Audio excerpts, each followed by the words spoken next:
अब जरा मैं कपिश जी के पास जा रही हूँ। कपिश जी, ऐसा तो नहीं गलती कर दी आपने?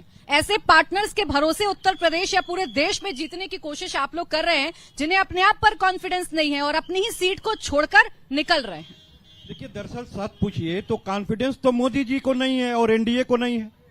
अगर मोदी जी को कॉन्फिडेंस होता तो जिस भूमि पे उन्होंने जन्म लिया था उसको क्यों छोड़ दिया और उत्तर प्रदेश आना पड़ा? मैं ये पूछना चाहता हूं कि मोदी जी क्या 2014 में डरे हुए थे कि मां गंगे ने बुलाया है कह करके आए, यहां भी जीते और वहां भी जीते, और अपनी जन्मभूमि अपनी कर्मभूमि पे अगर किसी ने बेवफाई की है तो उनका नाम है नरेंद्र दामोदर दास मोदी।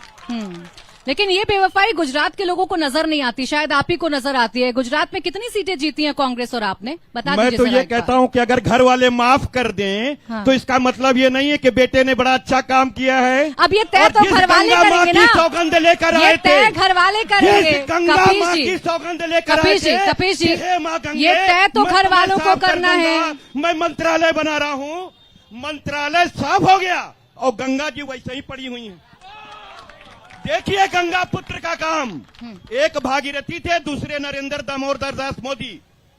एक ने असल काम किया, दूसरे ने गंदा करने का काम किया। चलिए, बात ये है कि परिवार से ज्यादा बेटे को आप जानते हैं, वाले डिसाइड करेंगे ना गुजरात में कि उनके बेटे ने उन्हें छोड़ा है कि नहीं छोड़ा है। अब ये तो अमेठी को डिसाइड करना है ना, राहुल गांधी तो आप कह रही हैं कि राहुल गांधी कहीं और से लड़ रहे हैं, आपने शायद अमेठी के लोगों को सुना नहीं। अमेठी वाले भी डिसाइड करेंगे, रायबरेली वाले भी डिसाइड करेंगे। दिक्कत ये ना सर, आप जिस स्टेट में रहते हैं ना वहाँ के लोगों को सुनना भूल जाते हैं। मैं अमेठी से होकर आई हूँ, मैं अमेठी से होकर आई हूँ सर, मैं अमेठी से होकर आई हूँ, तो शायद आप अमेठी के लोगों को सुन लेते तो आज बेवजह की बहस में मेरे साथ ना पड़ते। खैर डॉक्टर समीर जी, अब सवाल आपसे ये है, इन्होंने तो अपनी विरासत को छोड़ दिया, लेकिन आपने भी तो केक वॉक की तरह रायबरेली की सीट पर ऐसा लग रहा है कि आप पहले ही हार मान गए हैं। आपने भी तो कोई मजबूत प्रत्याशी उतारा नहीं रायबरेली में। नहीं, देखिए मैं दो बातें कहूंगा। एक तो समाजवादी पार्टी के प्रवक्ता अभी बोल रहे थे तो वो कह रहे थे अपनी जमी छोड़ दी है। नरेंद्र मोदी जी देश के प्रधानमंत्री हैं और नरेंद्र मोदी जी जब गुजरात के मुख्यमंत्री थी तो भी, और प्रत्येक दिन उन्होंने अपने भाषण में गुजरात की संपूर्ण जनता की बात की, और देश के प्रधानमंत्री बने तो उन्होंने अपने प्रत्येक भाषण में 125 करोड़ जनता की बात कही और ये कहा कि इस भारत की 125 करोड़ जनता का विश्वास जीतना, उनका विकास करना हमारी प्राथमिकता है। लेकिन मैं एक याद दिलाना चाहता हूं कांग्रेस और समाजवादी पार्टी के प्रवक्ता को, ये जो दो शहजादे हैं ये पहले भी लड़े हैं। 2014 के बाद 2017 के चुनाव में कांग्रेस और समाजवादी पार्टी मिलकर लड़ी थी, 17 में क्या हश्र हुआ? 2019 में बसपा से मिलकर लड़े, क्या हश्र हुआ? 2024 में पूरी रात आपने मीडिया के लोगों ने सस्पेंस बनाए रखा कि राहुल गांधी का होर्डिंग कभी अमेठी में दिख रहा था, कभी रायबरेली में दिख रहा था। राहुल गांधी 2019 का चुनाव अमेठी हारने के बाद उनको अमेठी से लेकर वायनाड के बीच में कोई सीट नहीं मिली। वायनाड वहां जहां उन्होंने मुस्लिम लीग से समर्थन लेकर सांसद बनने का काम किया और 5 साल बाद हार का डर सता रहा, इस नाते पुनः लौट के आए। अमेठी नहीं गए जहां से सांसद थे, कहां गए? रायबरेली गए जहां उनकी मां सांसद थी, उन्होंने इस्तीफा दिया।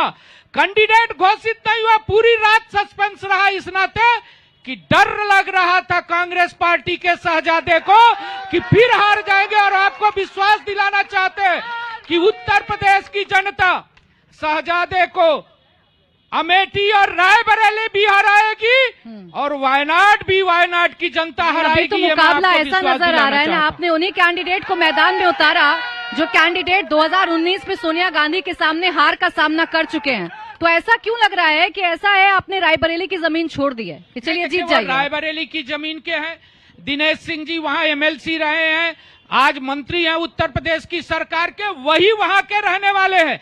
अभी मैं सुन रहा था कांग्रेस के प्रवक्ता को, अमेठी से प्रत्याशी केएल शर्मा जी पंजाब के रहने वाले और क्या रहे हैं? प्रतिनिधि रहे हैं, और वो भी ऐसे प्रतिनिधि जिनको कोई अमेठी के बाहर जानता नहीं था। तो मैं समझ सकता हूं कि परिवारवाद कितना हावी है। दोनों पार्टियां कांग्रेस पार्टी केएल शर्मा और राहुल गांधी से बाहर नहीं निकल रही है।